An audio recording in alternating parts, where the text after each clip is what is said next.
family YouTube channel Trio Dreamers. So today I'm going to share a complete 3-day itineraries for Malaysia. আমরা last year 2024 এর May তে we went to Malaysia. তো আমি আজকে এখানে পুরো মালয়েশিয়া 3 days একটা itineraries share করব সবার সঙ্গে. First of all, I would like to say that Malaysia is a Southeast Asian country. আর মালয়েশিয়ার capital হচ্ছে Kuala Lumpur. Kuala Lumpur is a city of colonial buildings, busy shopping, and it is famous for its electrifying nightlife or seafood. Malaysia is a place of unique blending of different cultures. As we know that Malaysia is truly Asia, so it is a very famous and popular vacation destination for all the Indians. Malaysia যাওয়ার আগে আমাদের কয়েকটা জিনিস খুব ভালোভাবে জানা দরকার। তো আমরা যেহেতু ঘুরে এসেছি তো আমরা যে জিনিসগুলো ফেস করেছি বা যে জিনিসগুলো মনে হয়েছে যে জানলে it will be very easy for you to travel Malaysia. The best season to travel Malaysia. Now it depends on where you are going, which are the places you are visiting. Generally Kuala Lumpur visit করার best season হচ্ছে May to July, কারণ ওই সময় টেম্পারেচারটা মোটামুটি 24 degree centigrade থেকে 33 degree সেন্টিগ্রেডের মধ্যে থাকে। সো মোটামুটি আমরা যখন আমাদের এখানে সামার ভ্যাকেশনস হয়, it is quite nice time. আমরাও ওই সময় ভিজিট করেছিলাম লাস্ট ইয়ার সামার ভ্যাকেশনে। তো অফিশিয়াল ল্যাঙ্গুয়েজ হচ্ছে মালয়। মালয়েশিয়ার কারেন্সি হচ্ছে ringgit, R 1 ringgit is equal to near about 20 Indian rupees. Time difference হচ্ছে Malaysia is 2.5 hours ahead of India. আমাদের ইন্ডিয়া থেকে 2.5 ঘন্টা এগিয়ে। সো আমরা মালয়েশিয়া গেছিলাম সিঙ্গাপুর এয়ারলাইন্সে, আমাদের ইভিনিং এর ফ্লাইট ছিল। তো ইট ইজ আ 4.5 hour ফ্লাইট। তো আমরা এখান থেকে রওনা দিয়েছিলাম, ফার্স্টে সিঙ্গাপুর পৌঁছেছি, সেখানে আমাদের কিছুক্ষণ লেওভার ছিল, তারপর ওখান থেকে আবার 1 hour আমাদের লেগেছিল সিঙ্গাপুর থেকে কুয়ালালামপুর ইন্টারন্যাশনাল এয়ারপোর্টে পৌঁছতে। সেটা আমাদের একসাথে আমরা টিকিট করেছিলাম, জাস্ট ভায়া সিঙ্গাপুর গেছিলাম। So Malaysia is a visa-free country for Indians. এটা একটা গুড নিউজ। বাট আমরা ওখানে যখন পৌঁছেছিলাম ইমিগ্রেশনে আমাদের কয়েকটা ডকুমেন্টস দেখেছিল, লাইক পাসপোর্ট ফর 6 months, তারপরে লেগেছিল রিটার্ন টিকিট, তারপরে হোটেলে কোথায় কোথায় অ্যাকোমোডেশনস আছে সেটা দেখেছিল, আর সাফিসিয়েন্ট ফান্ডস আমরা ক্যারি করছি কিনা সেগুলো আমাদের জাস্ট চেক করেছিল। সো মোস্ট ইম্পর্টেন্টলি মালয়েশিয়া যাওয়ার জন্য আমাদের একটা ডিজিটাল অ্যারাইভাল কার্ড সেটা আমাদের করে নিয়ে যেতে হয়। সেটা 72 hours অফ জার্নির বিফোর থেকে ওটা অন হয়। তো তার মধ্যে মানে 72 hours যখন আমরা জার্নিটা স্টার্ট করছি তার 72 hours এর মধ্যে we have to fill up that form online, আর ওটা জাস্ট গিয়ে টাইপ করলেই হবে যে digital arrival card for Malaysia, ওটা বেরিয়ে যাবে। ওখান থেকে আমাদের ফিল আপ করে তারপরে আমাদের মানে ওটা আমাদের ক্যারি করতে হবে, which is must. ভিসা না লাগলেও এই ডিজিটাল অ্যারাইভাল কার্ডটা is mandatory. So after arriving in Kuala Lumpur International Airport, আমাদের ফার্স্ট কাজ যেটা করতে হবে সেটা হচ্ছে একটা সিম নিতে হবে।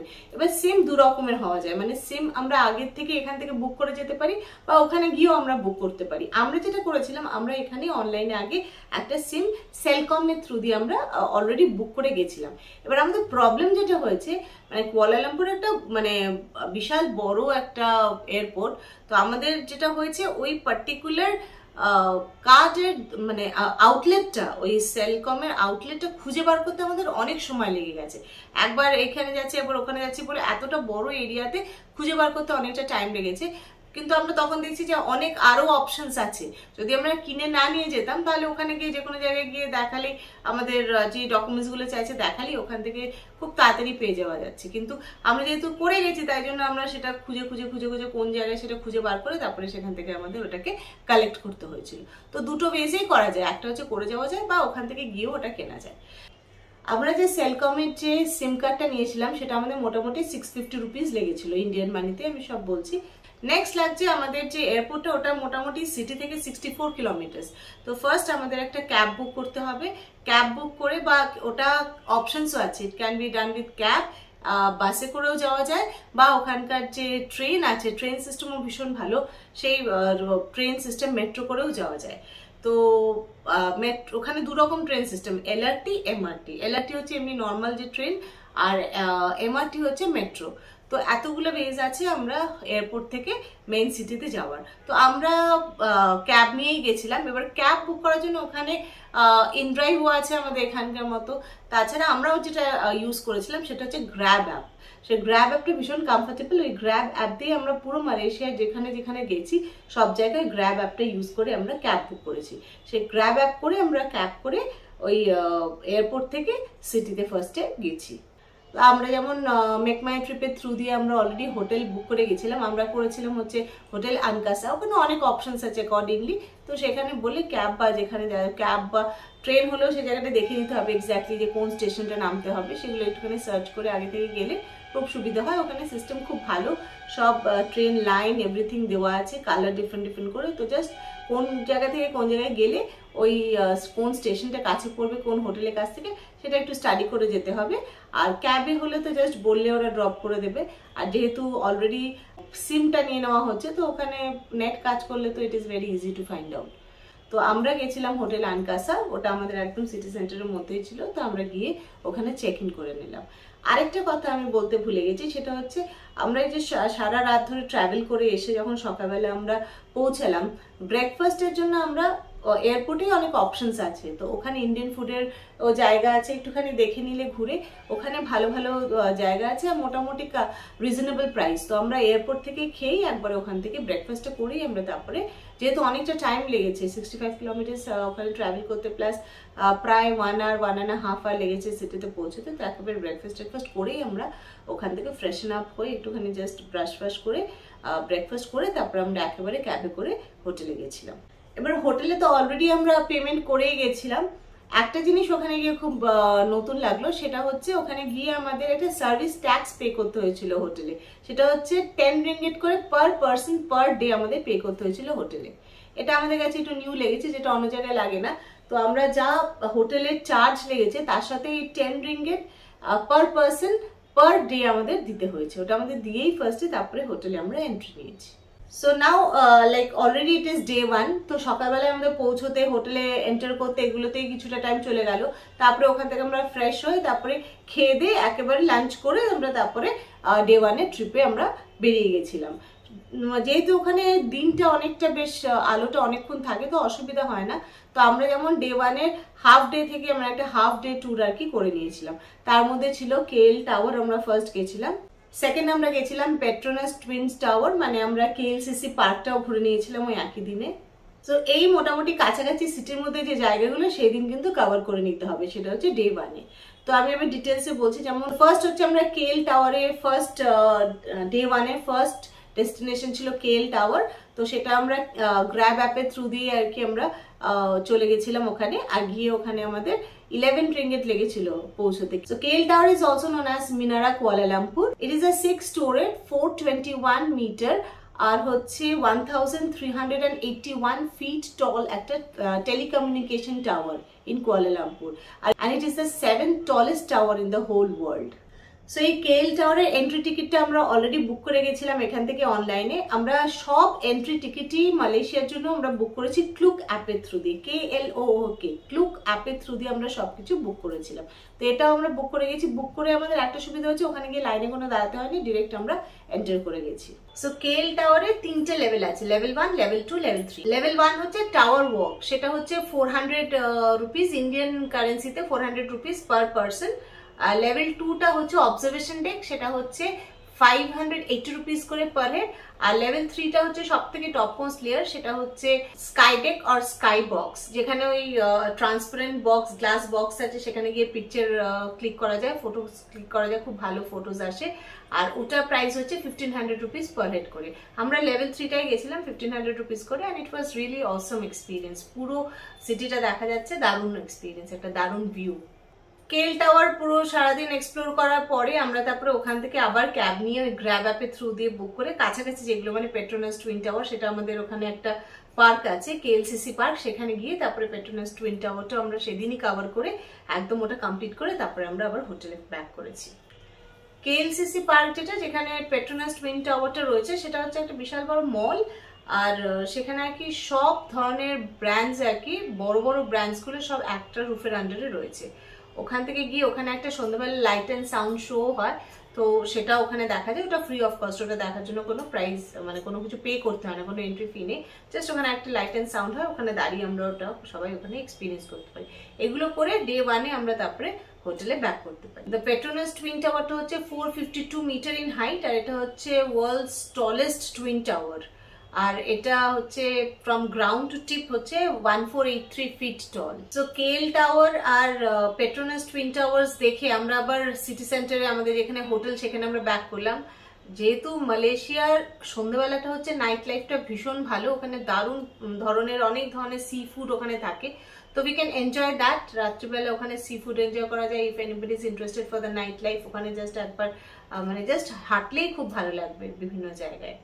আর একটা ইনফরমেশন লাইক ওখানে যে ডিপার্টমেন্টাল স্টোর্স গুলো যেগুলো সবসময় ইউরোপিয়ান সব কান্ট্রিতে থাকে, যে 24 আওয়ার্স ওপেন থাকে, তো ওখানে 7-Eleven-ও আছে, আর আরেকটা আছে সেটা হচ্ছে কেকে। তো আমরা মোটামুটি যা টুকটাক জিনিস কেনার ওখান থেকে আমরা কিনে নিয়ে একবারে বাড়ি ফিরতাম। So this was all about day 1। মানে আমরা তো মালয়েশিয়ায় কুয়ালালামপুরে ঢুকেছিলামই লাইক 12:30-1টা বেজে গেছিল। তারপরে লাঞ্চ করে সঙ্গে সঙ্গে আমরা বেরিয়ে গেছিলাম। তো কেএল টাওয়ার, তারপরে পেট্রোনাস টুইন টাওয়ার, প্লাস কিছু সিটির মধ্যে কিছু কিছু টুকটাক জাস্ট খাবার জায়গা বা স্ট্রিট ফুড এগুলো জাস্ট এক্সপ্লোর করে ডে 1টা এখানেই আমরা এন্ড করে দিয়েছি। Now it's day 2. Day 2 তে আমরা either we can plan for Batu Cave or we can go for Genting Highland. Genting highland গেলে অনেকটা টাইম লেগে যায়, তারপরে মানে ওখান থেকে ফিরে তেমন কিছু করার থাকে না, কাছাকাছি জাস্ট ঘোরা ছাড়া। কিন্তু বাটু কেভটা জাস্ট লাঞ্চের আগেও ঘুরে চলে আসা যায় যদি আমরা আর্লি মর্নিং এ বেরোই, মোটামুটি 8টা নাগাদ বেরিয়ে যাই। তো ওটা আমরা সকালবেলা করে এসে আবার একটা হাফ ডে ট্যুর অন্য জায়গায় করতে পারি। সো ডে 2 তে আমরা অপ্ট করেছিলাম বাটু কেভে। আমরা সকাল সকাল একদম ব্রেকফাস্ট করে বেরিয়ে গেছিলাম বাটু কেভের জন্য। বাটু কেভ যাওয়ার জন্য আমরা ক্যাব বুক করিনি, কারণ ওটা মোটামুটি সিটি সেন্টার থেকে 13 কিলোমিটার মতো, হাফ অ্যান আওয়ার লাগে। তো ওটার যদি আমরা ক্যাবে করে যেতাম সেটা নিয়ার অ্যাবাউট 18 রিঙ্গিট লাগতো। বাট আমরা ওটা না করে আমরা এলআরটি মানে ওখানকার যে লোকাল ট্রেন সেটাকে আমরা অ্যাভেল করেছিলাম। পাসাস ট্রেনি বলে একটা স্টেশন ছিল আমাদের একদম হোটেল থেকে ওয়াকিং ডিস্টেন্স ছিল, আমরা সেখানে গিয়ে ওখান থেকে ট্রেন অ্যাভেল করেছি। ট্রেনে 2.2 রিঙ্গিট করে লেগেছিল, সেটা অনেকটা cheaper. Now Batu cave is a Hindu temple in a Muslim country, that was the most amazing part. Batu কেভে যে ওঠার যে স্টেপস গুলো, যে কালারিং স্টেপ যেটা আমরা সব ব্লগে দেখি, যে ওটা অনেক মানে ওটা বেশ হাইপ আছে ওই জায়গাটা, তো ওটা হচ্ছে 272 স্টেপস আছে।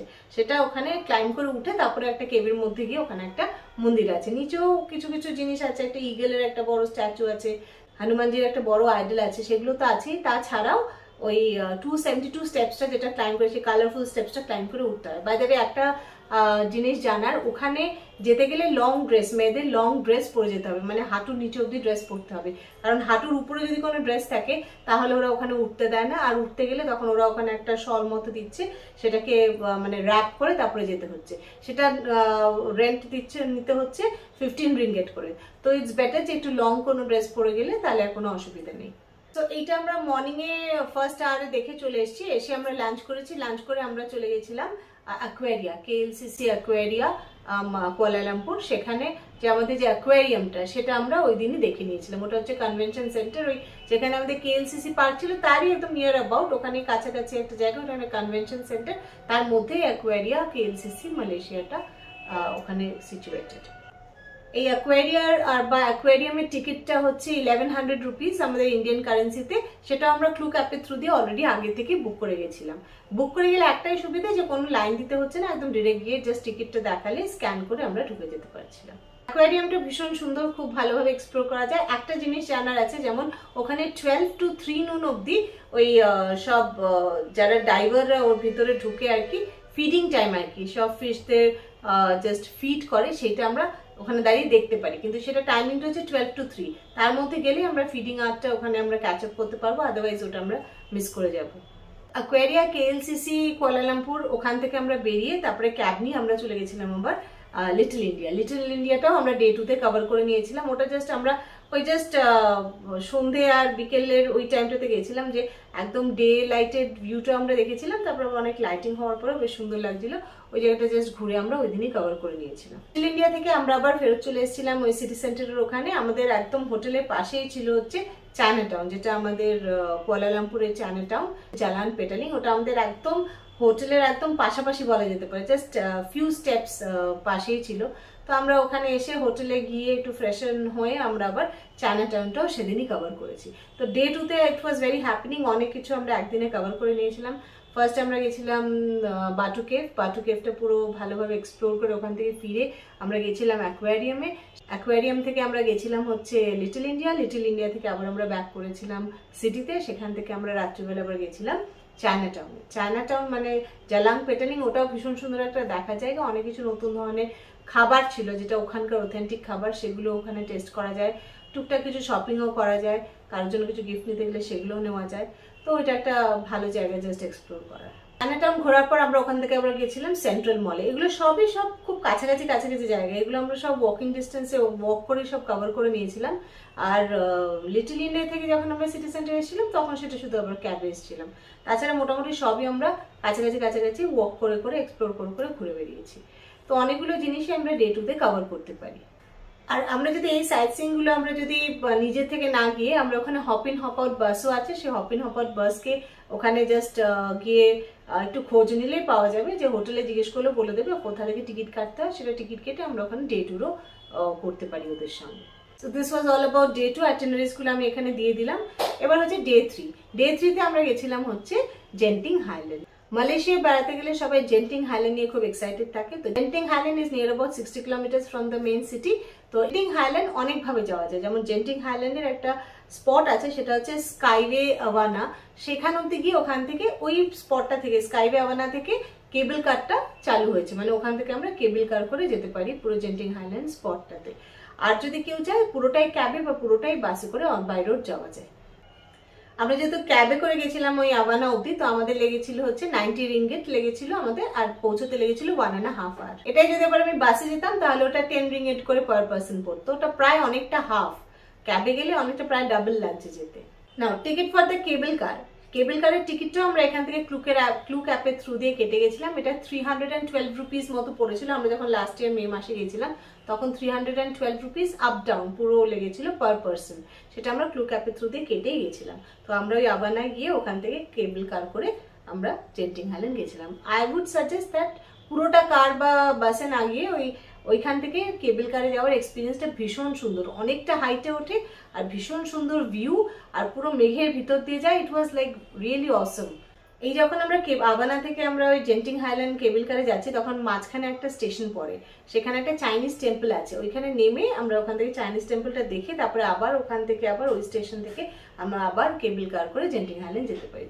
স্কাইওয়ে আওয়ানা থেকে 6000 একদম হাইটে গিয়ে হচ্ছে স্কাই অ্যাভিনিউ স্টেশন, যেটা হচ্ছে জেন্টিং হাইল্যান্ডের ফাইনাল স্টেশন ওই কেবল কারের। তো ওখানে গিয়ে আমরা ল্যান্ড করবো আর তারপরে ওখান থেকে আমরা জেন্টিং হাইল্যান্ডে পুরো ডিরেক্ট ওখানে এন্ট্রি জেন্টিং হাইল্যান্ডে, আর উই ক্যান এন্টার। হাইল্যান্ডে গিয়ে ফার্স্ট অফ অল ওখানে একটা থিম পার্ক আছে। সেই থিম পার্কটা হচ্ছে 300 রিঙ্গিট করে পার পার্সন এন্ট্রি ফি আছে। তো ওটা জাস্ট অনেকটা ইউনিভার্সাল স্টুডিও বা ডিজনিল্যান্ড সেরকম অনেক রাইডস আছে, এরকম সুন্দর একটা জায়গা। তো আমরা যেহেতু কেউ যদি মালয়েশিয়ার সঙ্গে সিঙ্গাপুর যায়, তো ইউনিভার্সাল স্টুডিও তো অলরেডি যদি কারোর বুকিং থাকে, তো আমার মনে হয় না তখন আর এই থিম পার্কটা না গেলেও চলে, কারণ ওটা অনেকটা একটু স্মল স্কেলে অনেকটা ইউনিভার্সাল স্টুডিওর মতনই। তো আমরা ওটা না করে ওখানে একটা ইনডোর থিম পার্ক ছিল, সেটা খোলে 2 PM থেকে, আমরা সেটাই গেছিলাম। সেটা আমরা আলাদা করে টিকিট কেটে সেখানে, মানে ওখানে যে রাইডস গুলো করার ইচ্ছে থাকবে সেই দামগুলো দেখে সেই অ্যামাউন্টের টিকিট কেটে তারপরে সেটাকে ওখানে গিয়ে পাঞ্চ করে we can avail for the ride. এরকম আমরা সব জায়গায় গিয়ে আমরা টিকিট কেটে সেটা থেকে আমরা কার্ড কিনে সেটা থেকে আমরা পাঞ্চ করে বিভিন্ন জায়গায় ইউজ করি সেইভাবে। তো ওইটা হচ্ছে, কিন্তু ওটা খোলে হচ্ছে 2 PM সো ইটস বেটার যখন আমরা জেন্টিং হাইল্যান্ড পৌঁছচ্ছি তখন গিয়ে ওখানে আরো যে অ্যাক্টিভিটিস গুলো আছে, কিছু একটা আছে যেরকম, মানে actually it is a very big mall, ওটার মধ্যে অনেক দোকান, অনেক ভ্যারাইটি, বিভিন্ন ধরনের এভরিথিং ওখানে পাওয়া যায়। তো those are very interested for the shopping, so they can go for a gala time for shopping. তো ওখানে শপিং গুলো করতে যে টাইমটা লাগবে, তারপরে ওখানে একটা ভিডিও গেম এরিয়া আছে, ওটাতে বিভিন্ন ধরনের ভিডিও গেমস আছে, ওটার জন্য সেপারেট আলাদা জায়গা, সেখানে আলাদা কার্ড বানিয়ে সেখান থেকে আবার যে জিনিসগুলো করা সেগুলো করা যেতে পারে। তো এই জিনিসগুলো করে তারপরে দুটোর মধ্যে জাস্ট আমাদের ওই থিম পার্কটা তখনই খোলে, ইনডোর থিম পার্কটা, সেখানটা গিয়ে সেখানে আবার টিকিট কেটে দুটো ঠিক আগে গিয়ে আর কি, ওখানে প্রচুর বিশাল বড় লাইন পড়ে। তো ওখানে গিয়ে তারপরে ওখানে লাইনে দাঁড়িয়ে টিকিট তাড়াতাড়ি করে কেটে নিলে অনেকটা টাইম ওই ইনডোর থিম পার্কে স্পেন্ড করা যায়। আর ওখানে অনেক ধরনের ওখানেও ইনডোর অ্যাক্টিভিটিস আছে, ওগুলো করা যেতে পারে। After returning from Genting highland একটা ফুল ডে ট্যুর। তো ওখানে তো মানুষ যতক্ষণ কাটাতে চায় সেখানে ততক্ষণ কাটানো যায়, মানে শপিং এ কি কতটা টাইম লাগাবে, ইনডোর পার্কে এক একটা জিনিস চড়তে বিশাল লাইন, অনেক টাইম লাগে, 2-3 ঘন্টা লাইনেই কেটে যাচ্ছে। তো অনেকটা টাইম লেগে যায়, পুরো একটা ফুল ডে ট্যুর। আর ডিস্টেন্সটা অনেকটা, যাতায়াতে অনেকটা টাইম লাগে, প্রায় 1.5 আর 2 আওয়ারের কাছাকাছি লাগছে যাতায়াত করতে। তো এগুলো সবকিছু হওয়ার পরে আবার আমরা সিটিতে এসে ওখান থেকে তখন আমরা টুকটাক কিছু শপিংয়ের, যেহেতু ওটা লাস্ট নাইট, আমাদের যেহেতু 3 ডেরই ট্রিপ ছিল, তো লাস্ট ডে ওই ইভিনিংটা শপিংয়ের জন্য রাখা যেতে পারে। আমরা গেছিলাম বারজারা টাইম স্কোয়ার, ওটা একটা বড় শপিং মল, কিন্তু ওখানে প্রাইসগুলো অনেকটা কম্পারেটিভলি অন্য মলের থেকে অনেকটা কম। তো ওখানে গিয়ে আমরা কিছু কেনাকাটা করেছি। তারপরে তাছাড়া আমরা গেছিলাম বুকিট বিংটন, সো ওটাও ভীষণ সুন্দর, ওখানটা অনেক সুন্দর লাইট ফাইট, স্ট্রিটগুলো ভীষণ সুন্দর, স্ট্রিটে অনেক খাবারের জায়গা রয়েছে। তো এইগুলো কভার করে যেতে পারে ওই লাস্ট নাইটে। ওখানে মানে মোটামুটি সিটিতে যা যা ঘুরে দেখা যেতে পারে, হেঁটে একটুখানি, just you can go for a walk and you can experience the whole Malaysian vibe. আমাদের এই মালয়েশিয়ার 3 ডে ট্রিপটা ডে 1, ডে 2, ডে 3 করে আলাদা আলাদা ব্লগ আছে, তো সেগুলো আমি লিঙ্কগুলো ডেসক্রিপশন বক্সে দিয়ে দিচ্ছি। তো you can just see the blogs and you can just have an idea how we plan the whole trip. So আমি আইটিনারিজগুলো ডে 1, ডে 2, ডে 3 করে আলাদা আলাদা করে এখানে দিয়ে দিলাম, প্লাস লিঙ্কগুলো দিয়ে দিলাম, ভিডিওসগুলো দেখলেও অনেকটা আইডিয়া পাওয়া যাবে। Hope this video is helpful for you to travel and to plan for Malaysia. So bye for now. Bye everyone.